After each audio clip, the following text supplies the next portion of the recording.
une plus grande consternation. Il était presque nuit lorsque cette scène affreuse finit.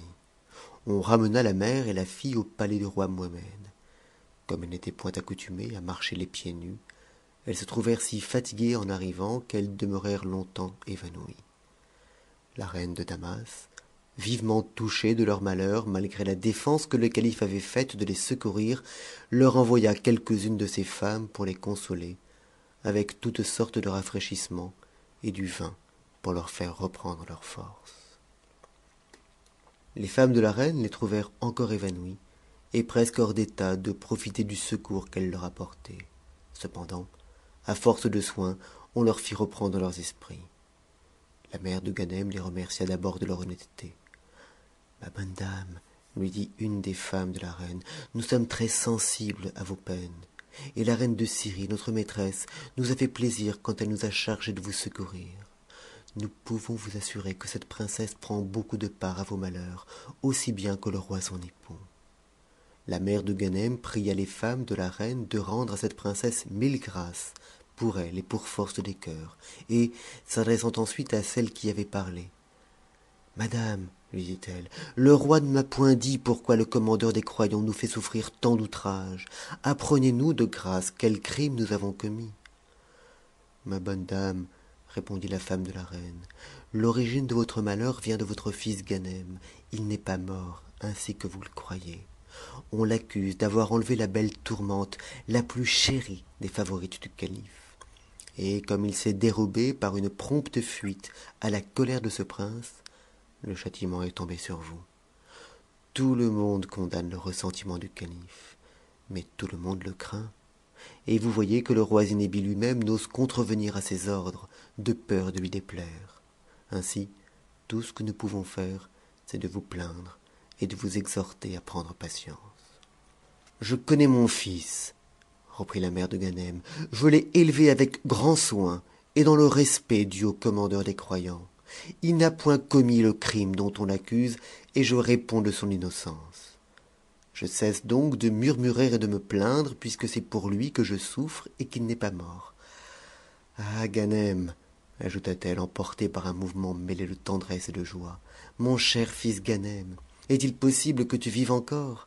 Je ne regrette plus mes biens, et à quelque excès que puissent-elles les ordres du calife, je lui en pardonne la rigueur, pourvu que le ciel ait conservé mon fils. Il n'y a que ma fille qui m'afflige. Ces mots seuls font toute ma peine. Je la crois pourtant assez bonne sœur pour suivre mon exemple. À ces paroles, Force des cœurs, qui avait paru insensible jusque-là, se tourna vers sa mère et, lui jetant ses bras au cou, oui, ma chère mère, lui dit-elle, je suivrai toujours votre exemple à quelque extrémité que puisse vous porter votre amour pour mon frère. La mère et la fille, confondant ainsi leurs soupirs et leurs larmes, demeurèrent assez longtemps dans un embrassement si touchant. Cependant, les femmes de la reine, que ce spectacle attendrissait fort, n'oublièrent rien pour engager la mère de Ganem à prendre quelque nourriture. Elle mangea un morceau pour les satisfaire, et Force des cœurs en fit autant. Comme l'ordre du calife portait que les parents de Ganem paraîtraient 3 jours de suite aux yeux du peuple dans l'état qu'on a dit, Force des cœurs et sa mère servirent de spectacle le lendemain pour la seconde fois, depuis le matin jusqu'au soir. Mais ce jour-là et le jour suivant ne se passèrent pas de la même manière. Les rues, qui avaient été d'abord pleines de monde, devinrent désertes.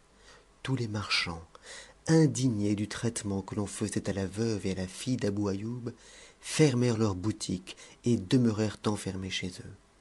Les dames, au lieu de regarder par leur jalousie, se retirèrent dans le derrière de leur maison. Il ne se trouva pas une âme dans les places publiques par où l'on fit passer ces deux infortunés.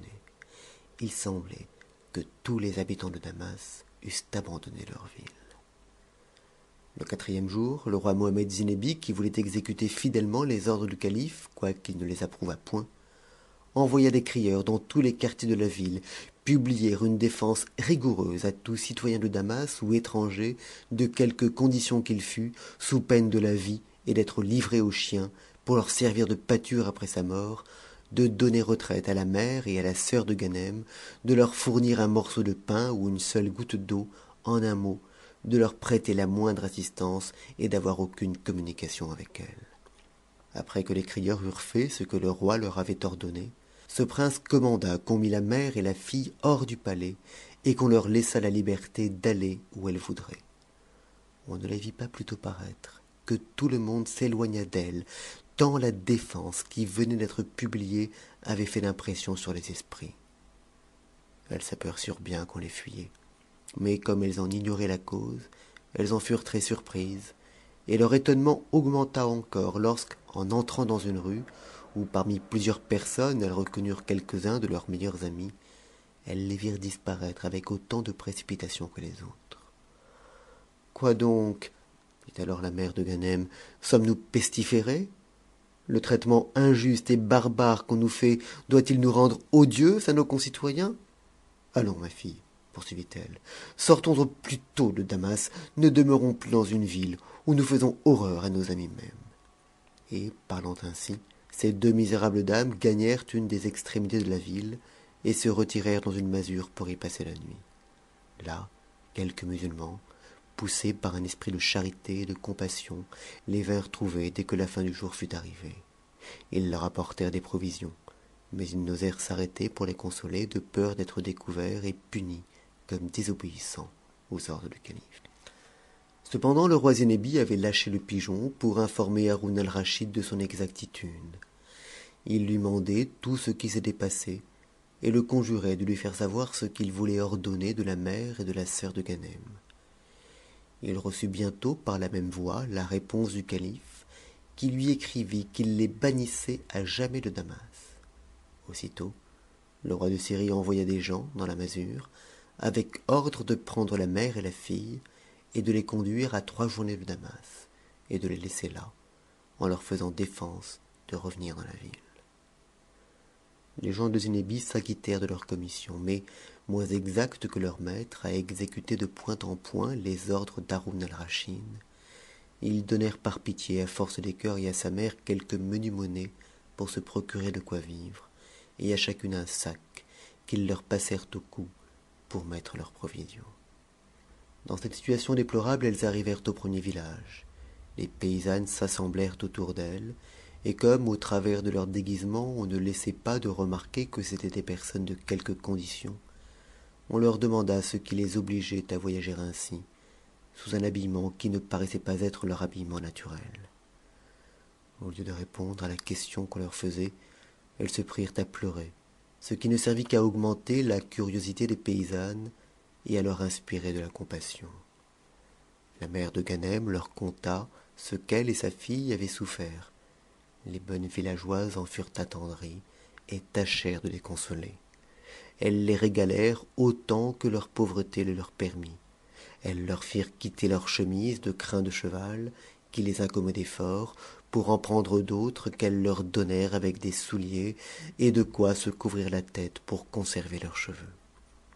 De ce village, après avoir bien remercié ces paysannes charitables, Force des Cœurs et sa mère s'avancèrent du côté d'Alep à petite journée.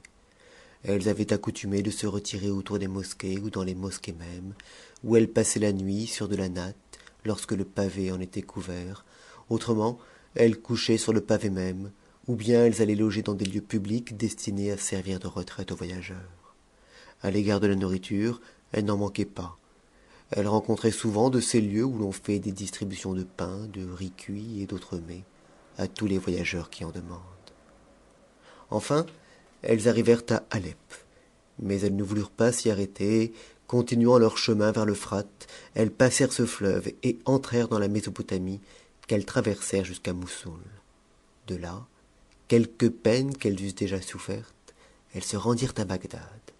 C'était le lieu où tendait leur désir, dans l'espérance d'y rencontrer Ganem, quoiqu'elles ne dussent pas se flatter qu'il fût dans une ville où le calife faisait sa demeure. Mais elles l'espéraient parce qu'elles le souhaitaient. Leur tendresse pour lui, malgré leur malheur, augmentait au lieu de diminuer. Leur discours roulait ordinairement sur lui.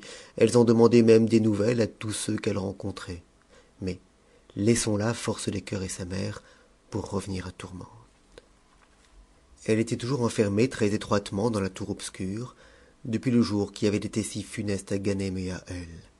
cependant quelque désagréable